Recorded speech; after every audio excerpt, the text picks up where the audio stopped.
welcome.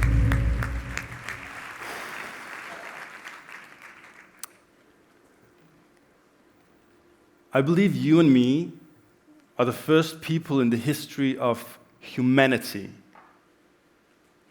that are so connected and have access to so cheap and effective means of communication that we can organize at scales never seen before and create exactly the kind of positive change in the world that we wish to see. More than 4 billion people have access to the internet by now.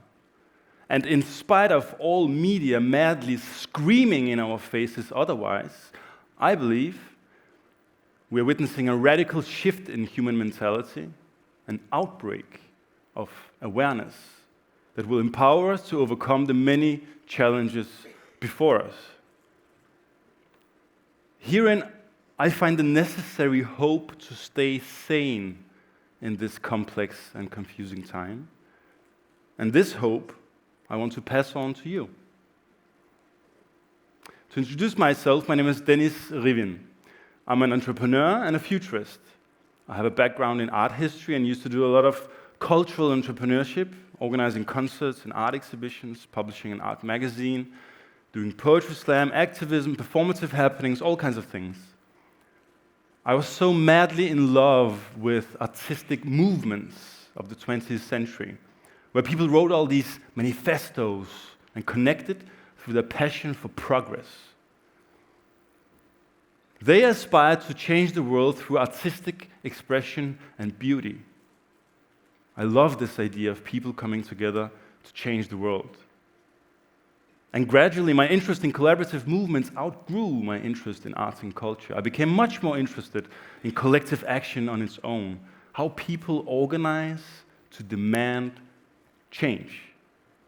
So I started reading up on network effects, social media, crowdsourcing, crowdfunding. I'd been using the internet myself for like 15 years at that point already.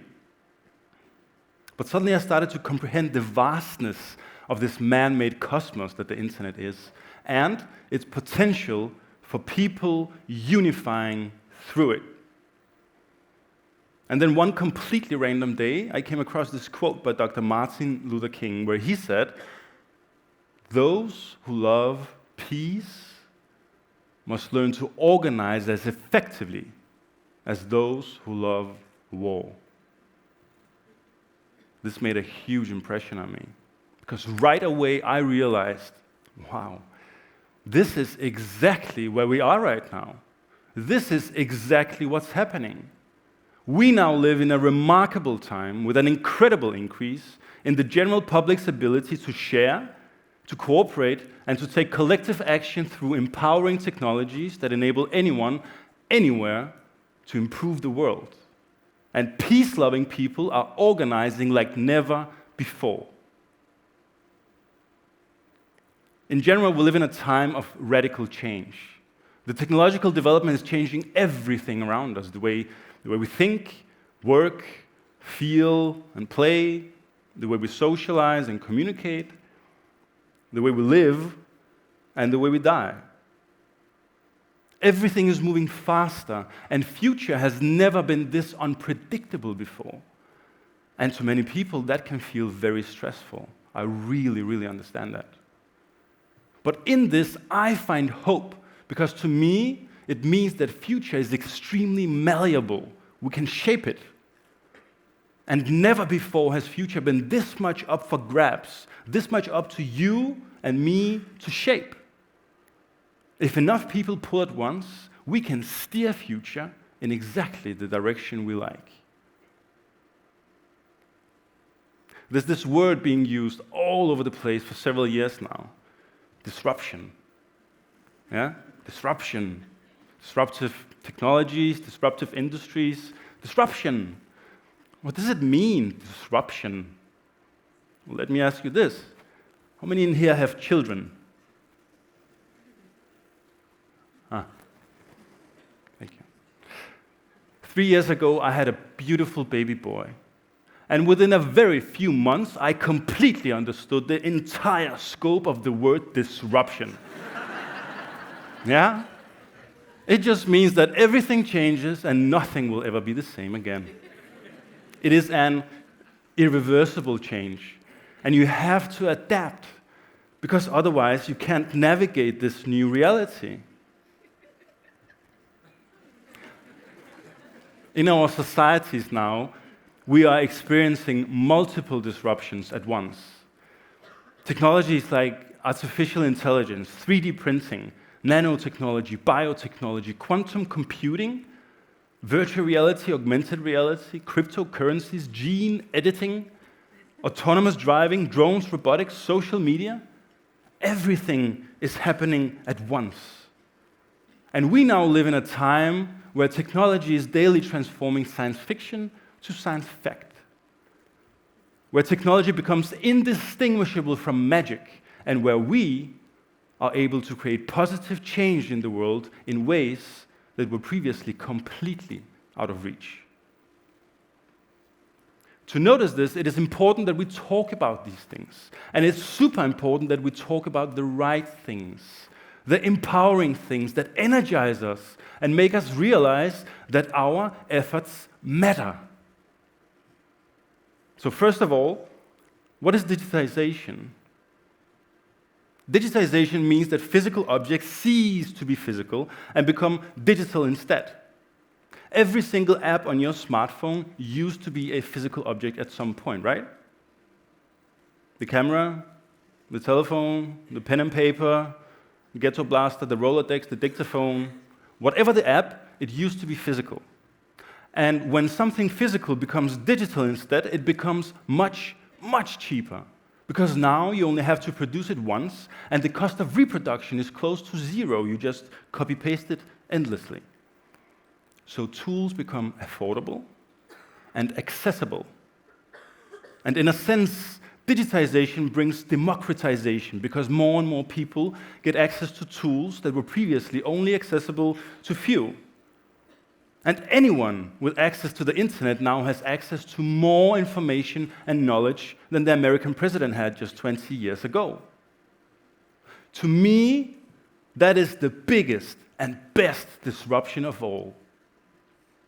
Digitization has caused an explosion of knowledge sharing and a change of mentality in the general public of planet Earth. We are now dealing with a whole generation of people that have grown used to free information. This is irreversible. And entrepreneurial spirit is sweeping the world. No one has to wait for anyone's permission to try and fix something. If something is broken or bothering you sufficiently, you grab your phone and you start reading about it. Huh? Is anyone on the case? What works for those people? Can they help you? Can you help them? In the palm of your hand, you have access to the entire world and the thoughts, visions, and ideas of billions of people. We are connected. We got this. And the shift to sustainability is already ongoing because we are becoming aware of each other and the many, many problems we are facing together. And yes, we may be drowning in extensive negativity and predatory disinformation through social media. But despite all the negative disadvantages of social media, what they have also proven during the past 10, 15 years is that across the entire globe, across socioeconomic layers, national borders, and cultural differences, people are social. We are social. And almost everyone loves to share anything really, as long as it's appreciated by anyone. Like, what I see in the world today is the Earth's ozone layer finally healing, because it does happen that the entire world stands together when facing existential threats. I see the world's second largest coral reef being taken off the endangered list because visionary efforts are being made to protect them. I see the European Union and massive countries like India passing bans on single-use plastics because their populations demand it. And I see millions of women all around the globe organizing around something as simple as a hashtag, to finally, after all these years, reject harassment and sexual misconduct. It's like we're collectively agreeing on behavioral guidelines, and it's just not okay to be an asshole anymore. Yeah? We always knew it wasn't okay, but now we use technologies to unite around it and act. Here's a different example for you. Did you know that the World Bank had to stop itself from funding a coal power plant in October 2018 because its own rules dictate that it has to go with the lowest cost option? And because of digitization making technology so much more affordable, the lowest cost option as of October 2018 is renewable energy. Look it up. Renewable energy.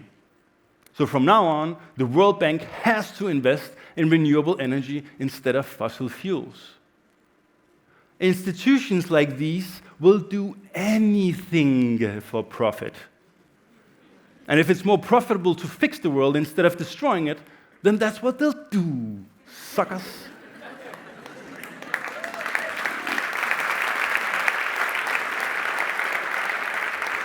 This is the Achilles heel of profit-maximizing mentality. So the mentality is changing.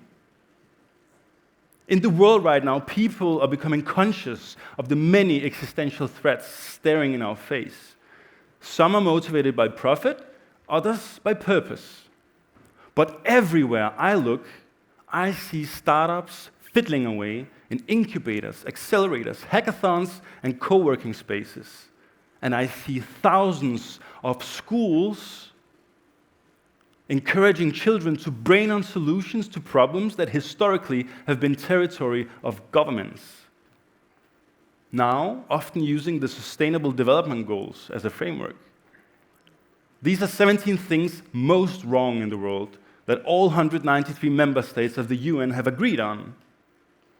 It has become a global framework, a tool that has exploded in popularity the past few years because it makes us speak the same language across cultures. You want to make the world a better place but don't know where to start? Here you go.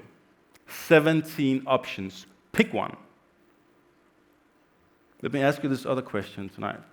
How many in here have heard about the Sustainable Development Goals? Can I have raise of hands, please? Okay. I bet last year it would only have been half of you. 3 years ago, probably none. But how many next year? This has become a global movement already, and you are all part of it. Children at my son's public kindergarten are talking about recycling plastics and leaving out sugar water for the honeybees not to die. The collective action we see today is dramatically different than the artistic movements of the avant-garde. Today, people are still uniting through their passion for progress, but the collective action consists of millions of small actions by millions of people. It is decentralized, and everyone is chipping away at their own corner of some global problem they find meaningful to solve. So I invented a term I call critical optimism, and that's what I call myself, a critical optimist. Critical optimism is about being critical, but also about the necessity of seeking out improvements in the world and celebrating them as a survival mechanism. Because every single time you turn on the news, it is screaming in your face that the world is exactly as shitty as you remember it from yesterday. But this is not the case. It's just that media are not designed to communicate improvements. They are designed for you and me not to change channel, ever. And only destruction happens fast enough to seem relevant 24 hours a day. Improvements happen much slower. Critical optimism is about actively seeking out those improvements, and letting them energize you to believe that your small efforts matter. No one wants to be a cheerful idiot when there's nothing to be cheerful about. We cannot ignore the bad, but it is equally radical to ignore the good, and critical to acknowledge that things can be bad and improving at the same time. In the palm of your hand, you have access to the entire world. And if you find something to be optimistic about, share it to inspire others. Because digitization has not only democratized tools, it has democratized influence. And people all over are starting to think they can make a positive change in the world. And we now live in this remarkable time where they can actually allow themselves to believe it. So how many small changes does it take to really make a difference?